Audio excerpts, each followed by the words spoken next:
दोस्तों आज यूएई संयुक्त अरब अमीरात उसकी सरकार ने एक फैसला लिया है जिसमें कहा गया है कि आप 23 लाख रुपए मतलब भारतीय मुद्रा में 23 लाख रुपए दीजिए और यूएई की नागरिकता लीजिए। इसका मतलब समझते हैं। पिछले दिनों अमेरिका ने घोषणा की थी कि आप इतने करोड़ रुपए लगभग 8 करोड़ रुपए दीजिए और अमेरिका की नागरिकता लीजिए। दोस्तों आगे आप देखेंगे धीरे धीरे यह चलन बहुत तेजी से बढ़ेगा। लोग दूसरे देशों से पूंजीपतियों को अपने देश में लाने का प्रयास करेंगे। दोस्तों किसी भी देश की मुद्रा, किसी भी देश के पूंजीपति अगर अपने देश में आते हैं तो ऑटोमेटिक उसी देश की मुद्रा बढ़ती है, उसी देश का मुद्रा भंडार बढ़ने लगता है। इसके लिए सरकारें ज्यादा से ज्यादा प्रयास कर रही हैं। यूएई द्वारा 23 लाख रुपए दीजिए और यूएई की नागरिकता लीजिए का मतलब समझते हैं। कोई भी देश अपने ऊपर जनसंख्या का दबाव नहीं चाहता, यूएई भी नहीं चाहता होगा, लेकिन उसे पता है कि पूंजीपति हमारे देश में आएंगे तो उससे हमारे देश का विकास होगा। जो पैसा हमारे देश में आएगा उस पैसे को हम विकास के क्षेत्र में लगा पाएंगे। यह है पूंजीपतियों की ताकत। दोस्तों अब आते हैं भारत पर।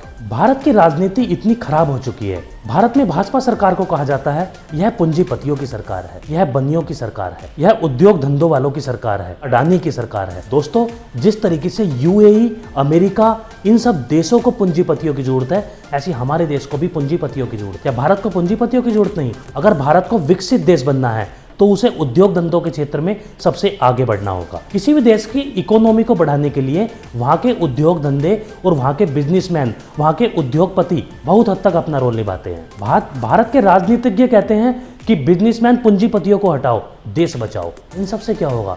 इन सब से हमारा भारत देश पीछे होगा, ना कि तरक्की करेगा। दोस्तों देश की तरक्की के लिए पूंजीपतियों का होना बहुत जरूरी है। इस बात को हम जितनी जल्दी समझ लें उतना सही है। राजनेता हमें भड़काता है और हम भड़काऊ में आ जाते हैं। हम अपनी सरकार के खिलाफ कि उद्योग हटाओ, अडानी हटाओ, अंबानी हटाओ, ये सब बातें बोलने लग जाते हैं। इससे और कुछ नहीं, हमारे ही देश का नुकसान होगा।